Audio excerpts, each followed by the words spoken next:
What's going on YouTube? 0088 here, and today I am reviewing something a little special, Spider-Man No Way Home.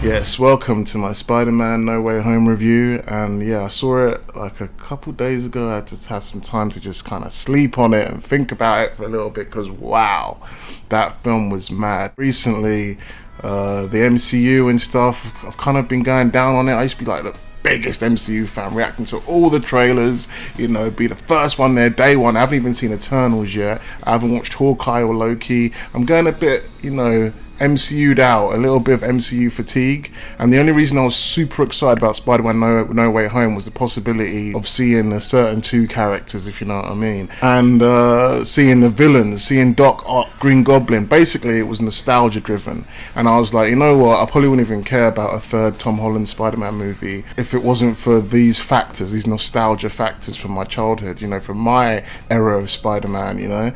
And I went in there just going to just be like, you know what, I'm going to watch this for nostalgia, and wow.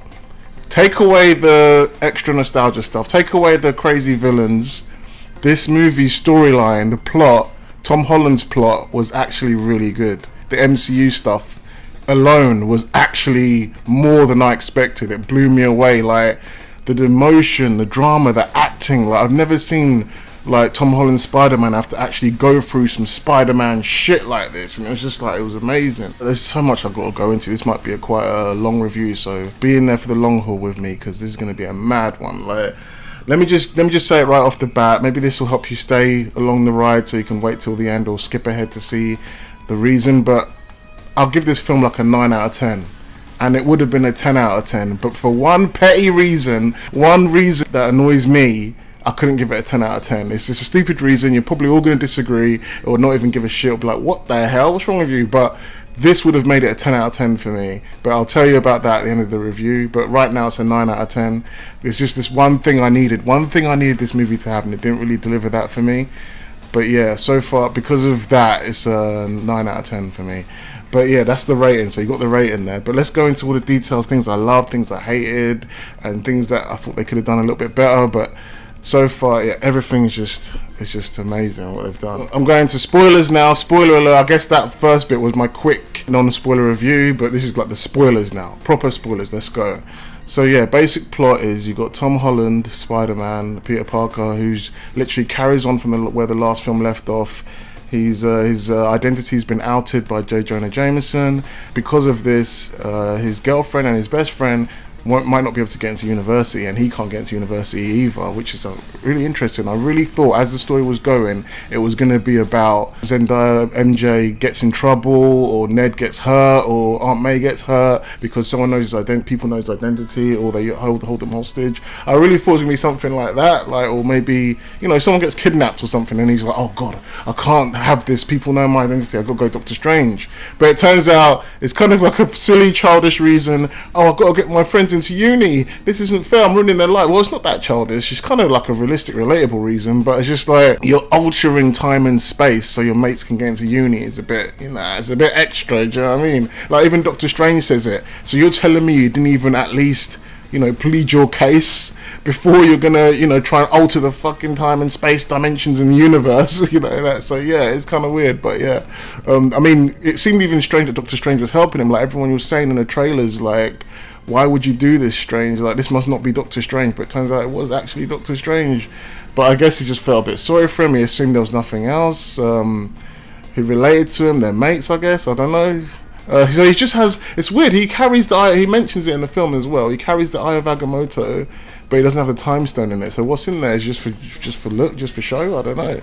But anyway, so then they do the spell, and Peter keeps going, talking. It's even worse in the trailer. He's like an idiot, just talking, and the spell ends up getting messed up, and Doctor Strange is like, yeah, you fucked this spell up. So he shuts it down, thinks everything's cool. Next thing you know, Spidey's getting attacked on the bridge by none other than Doc Ock, and it's such an amazing fight scene. The action in this whole movie was incredible. Like, it was intense. Doc Ock is mean. Like, he seems meaner than he was in Spider-Man 2. At some parts I thought, is this over the top? But no, it was good. Especially when you get to the end and you see the whole inhibitor chip, which I'll get to and all that, you know. So you see the other personality of him. But yeah, like, that fight scene was amazing. Like, and then Green Goblin was going to come out. I thought, geez, he's going to keep going, Green Goblin. And they just kind of did this, you know, the ring thing, and it cut straight to Doctor Strange's sanctum. You can see Doctor Strange has been busy. He's been catching the other Spider-Man villains as well. He caught the Lizard, and I can't remember who else he caught. I think it was just the Lizard. Yeah, I think it might have just been the Lizard. So he caught Lizard and Doc Ock. Yeah, he explains the whole situation, that look, all the people that know Spider-Man's identity are coming in from other universes, and they all have the same fate, that they all died under Spider-Man. But the reason they're coming in isn't because what the trailer suggested, which didn't make sense for Sandman, was that they all died fighting Spider-Man, so that's what the connection they have to you. No, and it actually makes sense to the spell, because the spell was all about Peter's identity. So he wanted all the people that knew his identity to not know it, but because he botched the spell and kept saying, oh, I don't want this, I want that, it made everyone from every universe, because, you know, he's bending time and space and multiversal shit. That's what Doctor Strange was doing. So every character that knows Peter's identity from every universe was coming into Tom Holland's universe, and I was like, oh, that makes so much more sense, because Sandman's like, and he never died fighting Peter. So obviously Sandman knew Peter's identity. It's kind of funny, because in the movies, almost everyone knows Peter's identity somehow anyway. So those people on the train, that Spidey saved in Spider-Man 2, Tobey Maguire's Spider-Man, would have come in from their universe as well. Like, that would have been hilarious. There's characters on the train. Yeah, so a whole bunch of characters, technically, like Harry Osborn should have been here, like a whole bunch of characters should have been here that weren't here, but I guess that's what the ending was alluding to. They could have showed Harry in that. It would have been a cool little Easter egg. Maybe they did, maybe I missed it. Anyway, so we continue on. So yeah, Doctor Strange tells him to Scooby-Doo this crap, which is kind of annoying scene, was in had to get one up on him, of course, yeah. So then they have to go start hunting down these bad guys, which they actually successfully did quite quickly, but you know, it's a movie, this was a TV show, it'd be a lot harder, or manga or something, or anime. It would have been tough to catch all these guys, but yeah, they caught most of them somewhat easily, somewhat talking them down. Even Green Goblin was willingly coming with him, because he's got that split personality thing. Norman came out and Green Goblin kind of went away, so he was willing to go with Peter. Like, Aunt May was egging Peter on. So this is the interesting part. The film kind of takes a swerve when Aunt May and Peter has this conversation about how he needs to help people, and even though these villains, their fate is to die, like, anyone with a logical brain will be like, well, they died in their universe, so that's their fate. Like Doctor Strange said it. I fully agreed with Doctor Strange. Like, it made Peter really look like an immature brat. Like, what are you doing, man? Send these people back to their universe. Do you know what I mean? Like, why are you trying to mess this whole thing up? You've already messed it up enough. Like, and then, but Peter was like, no, we can help them, we can like change them, we can change their fate, and like, your fate's not written, all this kind of, they didn't even say that, but it's kind of like a good little metaphor about how your fate isn't written, and you control your own fate, and you can help people, you can change people's lives if you just really help. And it just seems like some childish, idealistic bullshit, didn't it? And I was like, how's this ain't gonna work out? Like, Doctor Strange is right, you gotta listen to him. So anyway, Peter and Doctor Strange have this massive fight, because Doctor Strange wants to send them all back, and Peter wants to be like, I want to help him. So he looks like a childish little brat. You're like really against Peter at this point, and they have this massive, amazing battle. The orchestra starts playing, like, Doctor Strange starts showing his power. I was like, yo, Peter, they don't stand a chance, motherfucker. Doctor Strange was doing some mad things, throwing the mirror dimension. This is my world. It was hype. It was hype. Doctor Strange was kicking his ass, but then Peter just goes, yo, we ain't playing games, we doing geometry. We ain't doing geometry, we trying to play some games. Peter just brings out the fucking geometry and is like, yeah, this is all just geometry and triangles and shit. So he does his webbing and captures Doctor Strange, and Doctor Strange is just stuck. He's like, what? And it's like, I was like, what? Did this little fucking brat just defeat the Sorcerer Supreme? I know Wong is the Sorcerer Supreme. Technicality bullshit. Is like he's only got a high rank in name only, but you know, Stephen Strange, the White Doctor, is actually the one that we're focusing on. We'll just give, you know, the Asian dude the rank, so it looks like he's more important, but really he's not that more important. It's really all about Stephen Strange. It's bullshit. It's bullshit semantics to make Wong look good, but yeah, really and truly, Doctor Strange is the guy we care about. So just make him the Sorcerer Supreme. Like, don't give Wong some fake title. I'm guessing for diversity or something. I mean, it's kind of funny that Stephen's not the Sorcerer Supreme, but why? Like, what reason are you doing this? It doesn't feel right. But anyway, so we got this real Sorcerer Supreme, Doctor Strange, is whooping ass, and he's getting his ass whooped by some little brat, and then so Peter defeats him. And the funny thing is, at first I was like, what? Why is Doctor Strange losing to this kid? But it makes sense. This fucking kid made web shooters that he can fucking swing from, and he can trap people when they can't move and stuff. He made some substance that would make billions in real life. So I can believe he can figure out the geometry very quickly of Doctor Strange's mirror dimension and fuck him up with it. So I can sort of believe that. I can buy that. I'm sure Spidey's pulled off shit like that in the comics all the time as well. So now Strange is trapped and Spidey is free to do his mission. He says to Zendaya, look man, like if this fucks up, do Doctor Strange's spell, but I want to try and save these people. So he captures all the villains, takes them to his to Happy Hogan's little Stark pad, and he tries to use the Stark technology that Happy Hogan stole earlier to fix everything. Before that, Spider-Man had a lawyer called Daredevil, Matt Murdock from the Netflix shows. That was sick, but I'll get into all that later, the cameo later. So Spider-Man tries to fix all of them up, and it doesn't go very well. He fixes Octopus, and he's just about to fix Electro, and I don't know what he's going to do to Sandman. I don't think he got a chance to get to Sandman, and he was about to fix Green Goblin, but before he could fix Green Goblin, Goblin comes out. Norman's gone. It's all about Goblin now, and it's just the most insane fight scene happens. You see the viciousness of Goblin. Like the writers or the creators of this must have watched the first Spider-Man film, and they saw the viciousness of Goblin beating the crap out of Tobey Maguire's Spider-Man, and they must have thought, you know what, Goblin's a vicious motherfucker, so we're going to show that in this film as well. And he was like power bombing Tom Holland's Spider-Man, throwing him up against the wall, showing his power. I was like, yo, Goblin ain't fucking about, man. And I was like, where's this guy? Because all the villains are all like good, almost like good. They're all reasonable. Like, it's looking like Tom Holland was right and Doctor Strange was wrong. His adults, conservative mentality was like, trying to fix things the easy way, whereas we're going to do things the hard way. It's idealistic, but at least we're helping people. And I was like, damn, man.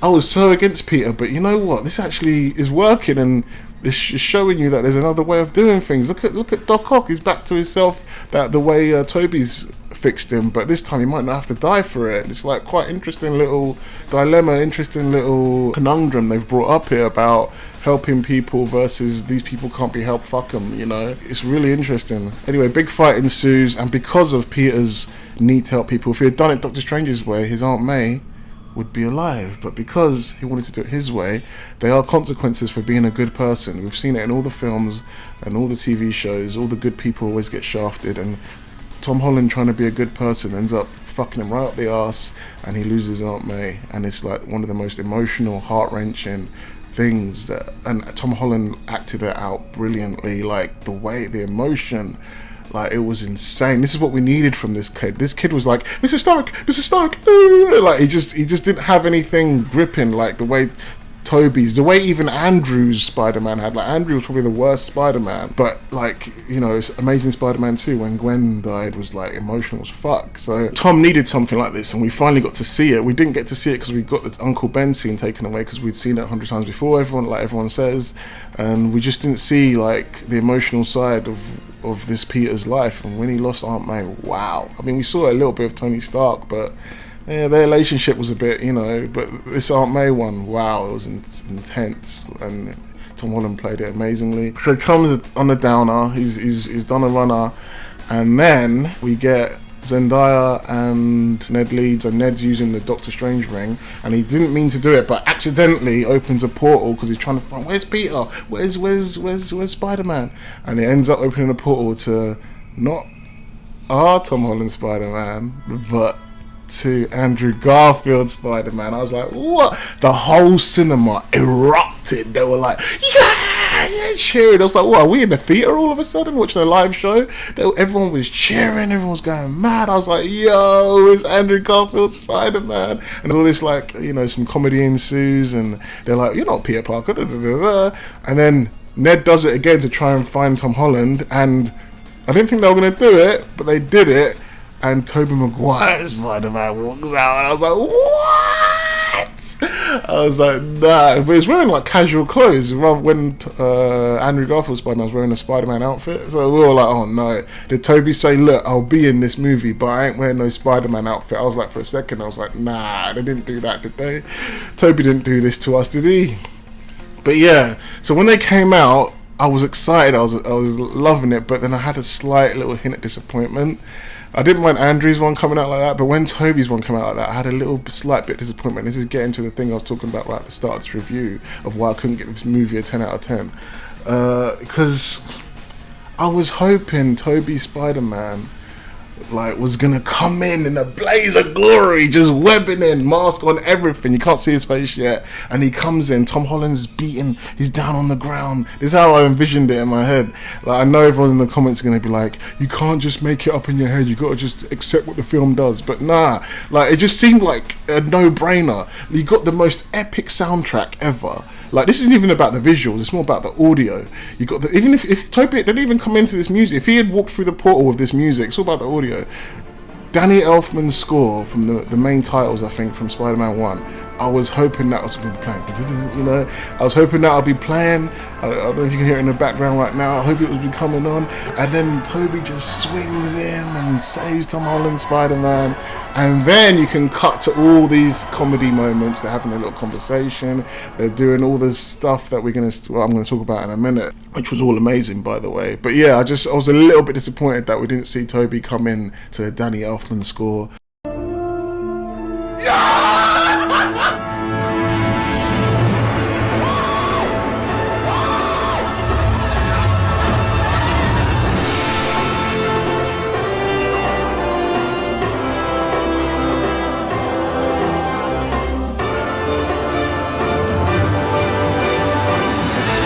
My dream. That was all I wanted to see more than anything else, but we didn't get that. But it was still amazing film. Still, the storyline and the plot was pretty much almost perfect.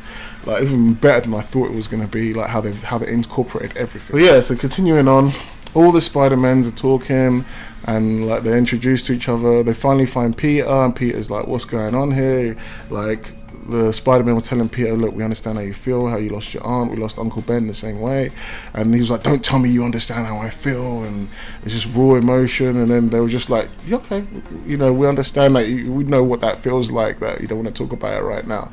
After like they have their little conversations, and Tom gets over his Aunt May a little bit, and he's ready to go into battle, and he wanted to get revenge, he wanted to kill the Goblin for killing his Aunt May, but the Spider-Man managed to convince him to, you know, we're about saving people. Great power comes great responsibility. You know, Aunt May just told him that. Yeah, I wanted to talk about this actually. Aunt May says to Peter, "With great power comes great responsibility," but it doesn't make sense. Didn't Uncle Ben already say that to him? Because I know Tom Holland Spider-Man says that to Tony Stark in Civil War, but not in those words. He says, when things go wrong and you have the power to stop it, but you don't, it's your fault. That's what he says to Tony Stark, more or less. And I'm guessing he got that from Uncle Ben. That's the classic thing from Uncle Ben. Though I think in the comics, Uncle Ben, I don't know if Uncle Ben ever actually says that to Peter. I think it's just something Stan Lee wrote, like in the little blurb, and then everyone just made it Uncle Ben's words. I think eventually. I don't know. Anyway, all I know is it's weird because this film feels almost like Tom Holland's first film. Obviously, this is a real Spider-Man film. But anyway, I'll get into that towards the end. Like, kind of the bad stuff. Well, not really bad stuff, but kind of how it retroactively ruins the other films. But anyway, so yeah, great power comes with responsibility. So he's got to try and fix these people, not kill them. So yeah, so we've got so much fun stuff.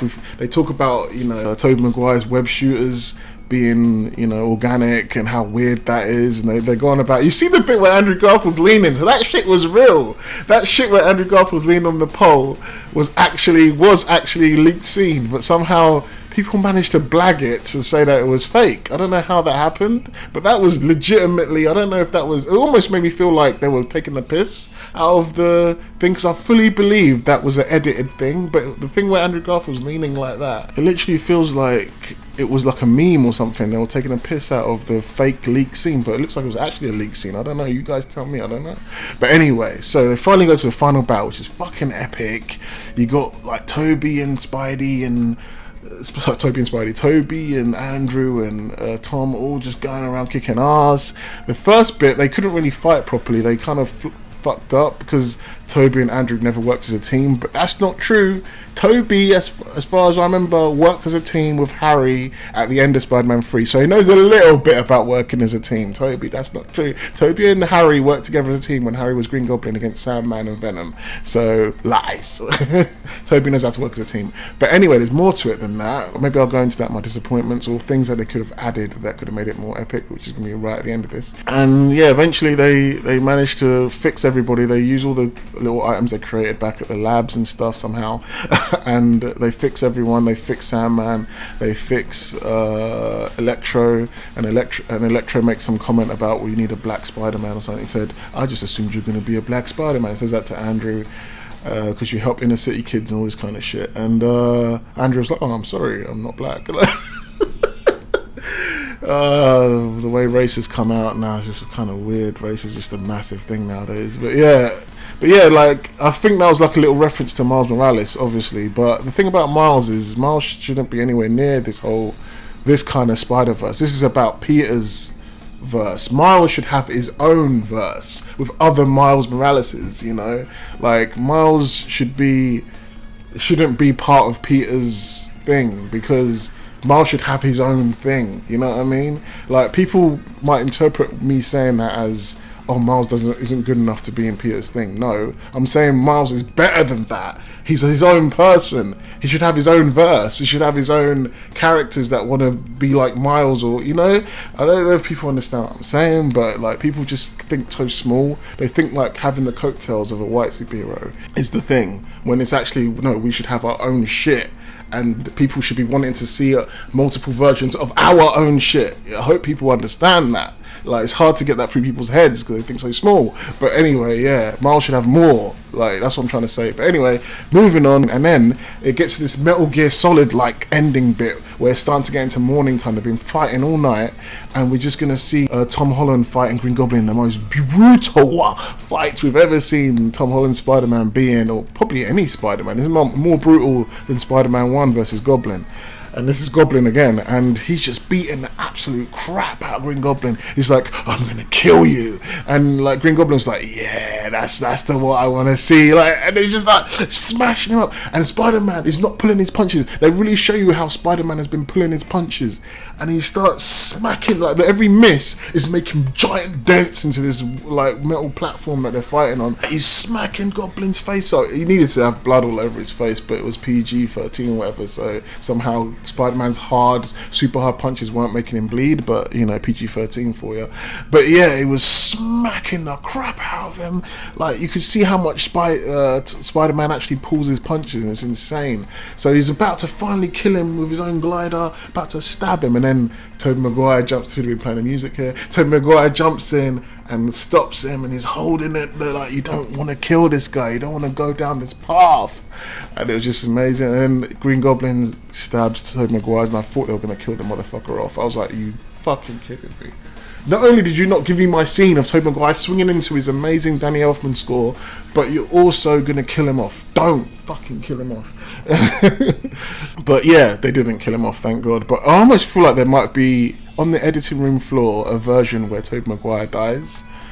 And they probably screen tested it, and everyone was like, nah, fuck this. So they just did a version where he just gets stabbed and he's alright, which I'm kind of happy for. And like, I'm the kind of guy, I'm the kind of dark, twisted, fucked up kind of guy that would want lovable characters to get killed off, but even I couldn't handle Toby getting killed. Maybe if he'd come into his majestic score, I probably would have been happy. But for some reason, because he didn't have that amazing entrance that I wanted so badly, him getting killed off would have felt a bit more bitter for me. But maybe if he had that amazing entrance, I'd have been a bit cool if they killed him off. But yeah, they didn't kill him off in the end, which was alright. Doctor Strange manages to come back, and all these villains are about to come through, or other characters about to come through. There's like little silhouettes in the sky of all these people that know Spider-Man's identity in their universes are about to come through. And Doctor Strange hasn't got the power to close it. But there's one way he can close it, and that's if he does the full spell of everybody forgetting who Peter Parker is, and that will retroactively stop people coming into the universe as well. Like even like Toby and that will go back to their universes and all that. So Tom Holland finally grown up, finally learned about pain and anguish a bit harder than this Uncle Ben we never even get to know about, and he realizes, you know what, I'm going to lose everybody. This isn't what I deserve. Like everyone, including Doctor Strange, everyone won't know who Peter Parker is, and it's like quite dark and depressing, really. But it's like a fresh start in terms of writing. But anyway, so he does the spell, and he says goodbye to Zendaya, and she's like, come and find me, come and find me. All the villains go away, everybody goes away. Yeah, it kind of ends, and no one knows who Peter is anymore. Peter tries to go to see MJ at her workplace and sees Ned, who seems a bit more confident now. Is that like Hobgoblin hints? You know, they were hinting at Hobgoblin a little bit. And Peter is just about to try and make Zendaya remember him, but then he sees like a cut. He sees how happy Ned and Zendaya are. He sees how they both got accepted into MIT, and he sees that their life is just going good. And he's like, you know what? They nearly died so many fucking times. My Aunt May died. Maybe I should just let them live their lives, damn it. Like, maybe I'll just leave them alone, you know? But you can tell Zendaya's character's like, this guy, man, he's kind of cute, you know? She's probably going to come back. But this leaves so much room for characters like Gwen Stacy and Harry Osborn to come in, you know? And that would be really cool. But I reckon they should kind of, I know as much as Zendaya is like a big box office draw or whatever, and everybody loves her except for me. I mean, I like Zendaya as an actress, but I just don't like her MJ. She's not even got the right name. Like I tried to add the Watson at the end, like, and Michelle Jones Watson. Like, this ain't Mary Jane.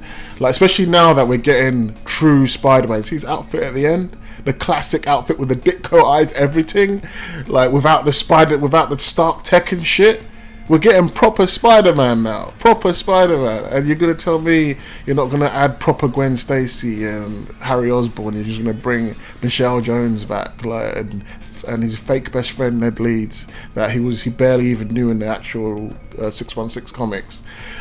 But yeah, he's sewed up his own suit. It's kind of similar to this, like, in a weird way. The colour in the bright blue, the neon blue on his trousers looks sick. He sewed it up. He didn't make it with no tech. He didn't make it with no fucking like Stark bullshit and all this fucking technology. He just sewed it up, put his Ditko eyes on them and his web shooters, and he's obviously influenced from the simpleness of Andrew and Tobey Maguire's Spider-Man outfits, and he's proper Spider-Man now. The thing about Tom Holland now being the true Spider-Man, the way Aunt May died, almost like how Uncle Ben died to show how much responsibility it takes to be Spider-Man.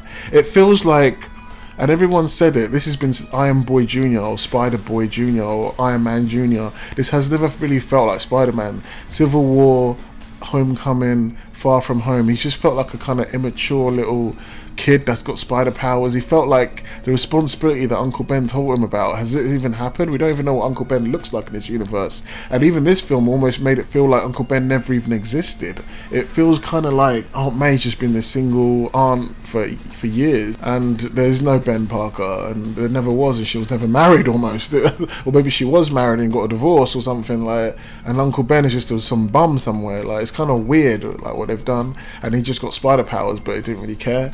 Like, he just had spider powers. Only now he's realised the importance of being Spider-Man, which retroactively ruins, for me, Far From Home and Homecoming and a little bit Civil War, the bits that he's in, because it feels like he's not the real Spider-Man there until now. Not because he had the Stark suit or Stark tech or anything like that. It's more because they never really talk about, it almost feels like he only knows about the responsibility now. The only one line that might correct what I'm thinking is where he says, yeah, great power, great responsibility, I know. He says I know to Aunt May when she says that. And that makes me feel like, okay, maybe Uncle Ben did say it to him, but he's just kind of forgotten a little bit, you know? And this has really kicked up the arse his aunt dying to remind him. But yeah, Andrew Garfield was amazing in this. When he saved Zendaya's life, and he's just like was almost gonna cry because he couldn't do the same with Gwen. That alone is worth the admission of watching Spider-Man, Amazing Spider-Man 1 and 2, especially 2, just to see that whole storyline, so you can fully feel the emotion in this film. Because some people probably haven't seen it. Like my girlfriend, for example, hasn't seen the Amazing Spider-Man film, and she would have come to watch this without seeing those. And yeah, and watching this makes you think, yeah, it's worth watching those films back, because the way he was just crying when he saved her, because Tom couldn't save her. Everyone was saying it, that he was going to get knocked out, and then Andrew was going to save Zendaya, and he does, and he's like, and she's like, "Are you okay?" And he's like, "Yeah." And it's a bit on the nose, but it's so good. It's so good.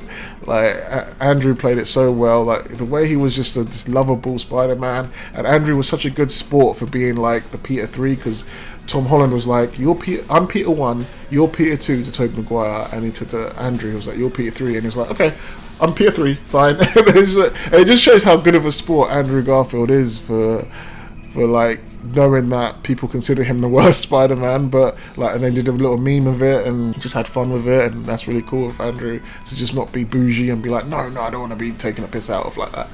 And yeah, even Tobey was made Peter 2, not 1. Like everyone considers him the best, but obviously this is Tom Holland's film, and I'll never argue for Tom Holland to be like, you're Peter 1 because you're older or something, and I'm Peter 2. Nah, Tom Holland's got to be Peter 1. It's his film. Makes sense. All the little conversations they had were so amazing, like talking about their lives and like, what villains did you fight? And Tobey was like, oh, I fought a guy with black goo. Like he had black goo, alien goo all over him. Andrew was like, you fought most of my villains already. It was like really funny. But one thing I was a bit interested about was clearly Tobey Maguire looks a lot older in this, and this is basically how he looks now in real life in 2021. And they didn't do no de-aging on him because it's supposed to be Peter Parker. I was wondering what they were going to do with that. It's supposed to be Peter Parker currently, like basically it's the latest version of them coming to this universe. It's same with Andrew, it's the latest version of him coming to this universe. This is the oldest version of Peter Parker. It's 40-year-old Peter Parker, which is Tobey Maguire. And it kind of was weird because Tom Holland was like, you guys don't have the Avengers in your world or whatever. And then I was hoping, I understand Andrew being like, Avengers? What's that, like a band? But I was kind of hoping that Tobey would be like, oh, the Avengers? Yeah, we got an Iron Man, Captain America, we got an Ant-Man, you know, a Wasp, and all this kind of stuff. And then they'll be like, oh, you got an Avengers, and then Andrew Garfield could have said something funny like, wait, how come you guys get Avengers and I don't, or something, you know? But the reason, now you guys are probably saying, oh, why does Tobey need Avengers in his universe? Well, I'm just saying, Tobey's like 40 years old. It would just been a nice, cool little Easter egg to show that crazy shit has been, like, if you take away all the Sony licensing and all that, I feel like because Sony and Marvel working together, Marvel Disney probably would have been cool with Tobey saying something like that. You're never going to see it, but it would just been like a little cool Easter egg. Like, Tobey could have been like, in his universe, he could have had the proper iconic Avengers. Like, for example, Tom Holland could have said, oh, don't you have Black Widow or Hawkeye in your Avengers team? And it was like, no, we only have Ant-Man, the Wasp, Iron Man, Captain America. Those were the guys, and the Hulk. Those were the guys that started the Avengers in my world. That's all he had to say.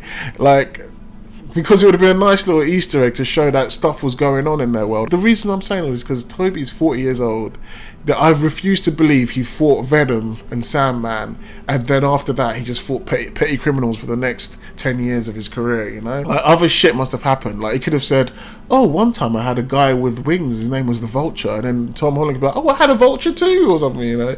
And, or Tobey could have said, oh, one time I had to fight a guy with a fishbowl on his head, and it's like, oh, I had to fight that guy too, or one time I had to fight a crazy vampire dude, or one time I had to fight these weird aliens, or anything like that, you know? Like, I get it. I had this conversation with my sister. She said, oh no, we don't need all that because we're just trying to relate it to all the nostalgia of what actually happened. But I think it would have have added like an extra 4 to 5 months of people talking about this movie for ages. New rock stars would have had content for months. New rock stars would have been talking about all the shit Toby would have been saying, all the shit that he's gone through in the last 10 years, 15 years of his movies that we never got to see. And I think that would have been cool little Easter eggs for them to add, but they just kind of left it as everything that we've seen, and it made Toby's life seem like nothing interesting happened after we stopped watching him, you know? But yeah, that would have been a nice little Easter egg they could have added. Yeah, Daredevil showing up, and Kevin Feige was like saying Charlie Cox is playing Matt Murdock in the MCU now, and people were weirded out, like, why is he saying that just before No Way Home's about to come out? And No Way Home comes out, and we see Charlie Cox be Spider-Man's lawyer, or Happy Hogan's lawyer, one of the two, and it's just like, wow, we got Charlie Cox looking exactly the same way he did in a Netflix show, circle, red glasses, everything. I was like, oh my god, and he caught the little brick when everyone's like, how did you do that? And he's like, oh, I don't know. But yeah, it's just like, this isn't the same Matt Murdock from the Netflix show, even though he looks just like him, the same actor, everything. Obviously that's the same with J. Jonah Jameson as well.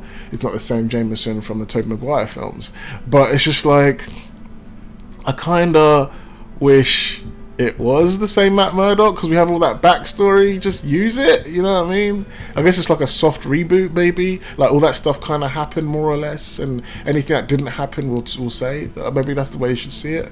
But yeah, it's just really cool that Matt Murdock is officially part of the MCU now. Lovely Easter egg. Imagine that happened without all this drama of Netflix not being canon. People would have been even more excited, but people were excited anyway. People screamed when he showed up. Yeah, I'm definitely want to see this movie again. It was fucking amazing. Might do a live stream. Let me know in the comments, guys, if you want me to do a live stream where we can talk about this even more. I think I'm going to see this movie again and talk about it. But before I go, I need to talk about the after credit scene.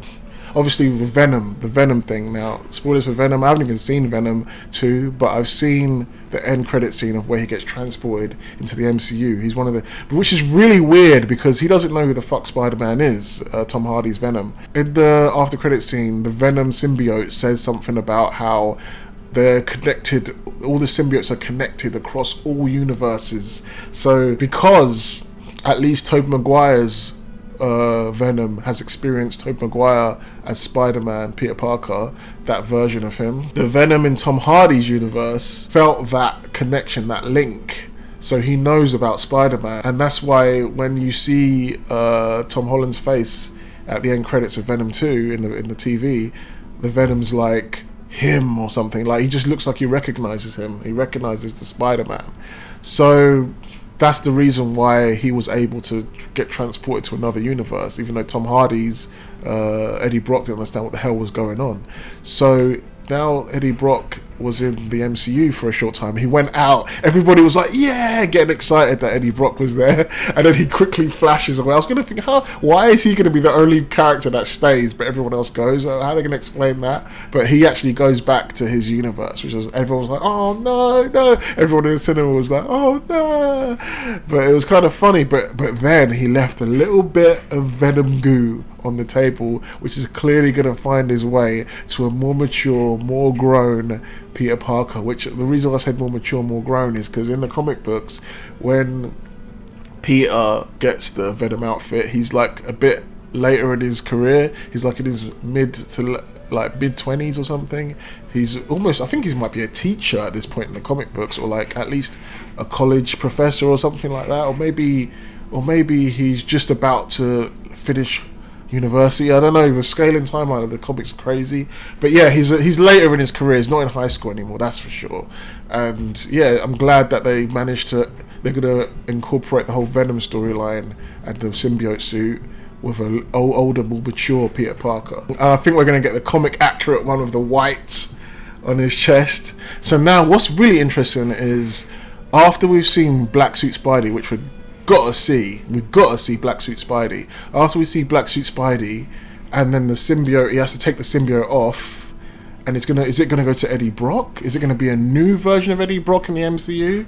Is it gonna be Tom Hardy's Eddie Brock? Is he gonna somehow find his way back in to the MCU? Is it gonna be Flash Thompson, and we're gonna see Agent Venom You know, well, first of all, I really don't like this casting of MCU Flash Thompson. It must be it's even worse than Zendaya and Ned Leeds. Like, like he is terrible, Flash Thompson. Like terrible.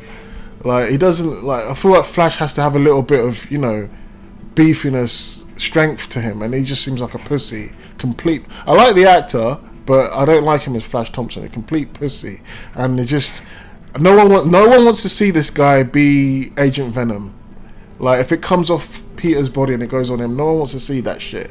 I don't think so, man. You guys let me know. Would you like to see this Flash Thompson as Agent Venom? Do you really want to see Tony Revilello, I don't know his last name, to be Agent Venom? Seriously. Like, I'm not even upset that they race changed him.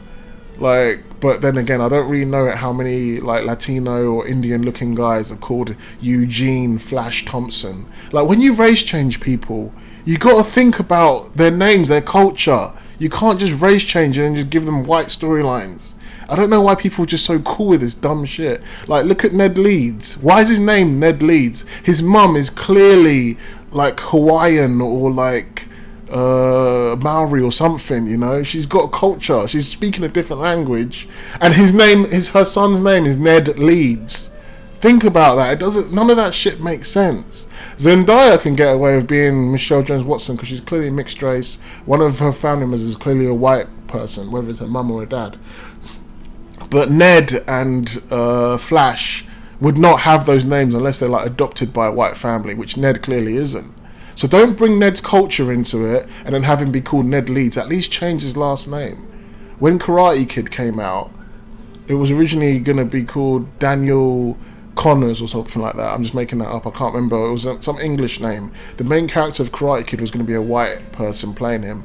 When they changed him into...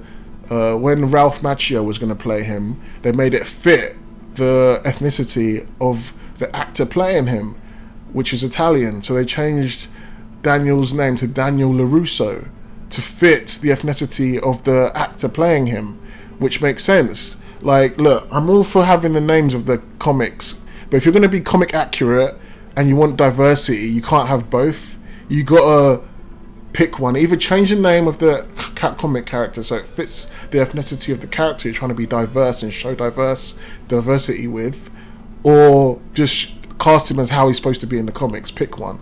You can't try and be diverse and then change them to white names. It just doesn't make sense. But anyway, yeah, I don't care for Tony Ravioli to be Agent Venom. Fuck that. But anyway, so I don't know what they're going to do. I have a feeling they're going to bring Tom Hardy's Venom back, and yeah, that's how they're going to work with it, because they've already established him, they've already put him in the MCU. I'd rather they didn't. What I wish they did was just introduce a new Eddie Brock and do the storyline like more, like way better than what Sam Raimi did, because Sam Raimi didn't care for Venom, which is fair enough. But now get someone that actually likes Venom and do the whole symbiote stew and it going on to Eddie Brock. Do a better storyline with that, please. That'll be cool. And it can be a new Eddie Brock. Doesn't have to be Tom Hardy's Eddie Brock, but I think they're going to bring Tom Hardy's in. Anyway, the end credit scene. After the mid-credit scene, the end credit scene, which wasn't a scene, which was more like a trailer for Doctor Strange Multiverse of Madness, where we see Scarlet Witch, Doctor Strange talking to Scarlet Witch, all these, you see Baron Mordo with his sick like dreads, like he looks cool as shit, and all these multiversal shit is happening. We're going to see a ton of characters. I'm looking forward like crazy to Multiverse of Madness. It looks like it's going. I love Doctor Strange's character in the MCU. Love Benedict Cumberbatch's Doctor Strange. This film really sold him even more after Infinity War and a little bit of Endgame, but mostly Infinity War. And then this film is selling him more than his own singular film. Like, this film was amazing. And so yeah, it's going to be even crazier. And Baron Mordo's like, the biggest problem, the biggest threat to this multiverse is you, or whatever he says. And then we see fucking what if Doctor Strange in this. I was like, no, they're actually connecting what if this. Are we going to see the Ultron, the crazy Ultron with all the stones? Or because apparently this film we're going to see so many things from so many different universes. Who knows what we're going to see? Might even see the Watcher, you know, Jeffrey Wright as the Watcher live action. But yeah, seeing live action what if Doctor Strange was insane. I can't wait to see Multiverse of Madness. It's going to be crazy. But yeah, Whew, this was a long spoiler review. I talked about as much as I could. I'm sure I've missed so much shit that I wanted to talk about, but I talked about all the things I wanted to get off my chest. I couldn't give this a 10 out of 10 because it almost was a 10 out of 10, but it's a 9 out of 10 because I didn't get the intro for Tobey Maguire that I wanted. I wanted him swinging in a blaze of glory to Danny Elfman's amazing score. I didn't get that, but the score was there before everyone says it in the comments. They're going to probably already wrote it. You've probably already written it now. I'm gone off the video, but the score was there a little bit. I didn't even hear it. My sister pointed out to me I didn't even hear it, but apparently it was there very faintly. But I wanted him very loudly, the score, swinging in and, you know, doing his thing. But yeah, they could have had that and then cut, and then later on when they're doing their little downtime and plotting and planning and comedy moments, then they could have had all that shit. But I wanted them coming straight in. But anyway, that's why I couldn't give it a 10 out of 10. But I'll give it a 9 out of 10 because the plot was perfect. Everything was perfect. Better than I expected. The, like, you know, the emotions, everything, the way, like, they explained the villains, and the villains, you know, problems was not we'll just kill them off, they're bad guys, fuck them. No, they tried to rehabilitate the villains, and that's what Spidey's known for, fixing people. We're trying to rehabilitate people. It doesn't just jump out the way and let people die all the time, you know. Spider-Man's always trying to fix things. He captures them, puts them in prison, wants to rehabilitate people. So it was amazing, so good, and I can't wait to watch it again. 9 out of 10, best Spider-Man movie in the MCU. It even kind of retroactively fucks up the previous Spider-Man movies, like ruins those, because it feels like this is the true Spider-Man. Tom Holland has finally become a proper Spider-Man now, which should have been ages ago. And I don't know what's going on with Uncle Ben. You guys explain to me your Uncle Ben theories. I feel like they've done him dirty in this universe, and they've made Aunt May take his role, kind of, which doesn't make any sense. I feel, in my headcanon, I still feel like the great power comes great responsibility talk, and the only thing I have for that is Tom Holland's Peter Parker saying, I know. That's the only thing I have for that theory. Otherwise, it really, if he never said I know, it would really look like he's never even had Uncle Ben. But anyway, yeah, amazing film. That's my review of Spider-Man No Way Home. Amazing film, 9 out of 10, and I need to go watch it again. Let me know what you guys think in the comments below. I might do a live stream talking about this movie at some point. Will you guys join it? Will you guys chat with me? We'll see. And I'll see you then.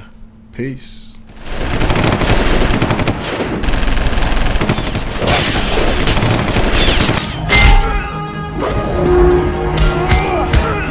We can get him one more.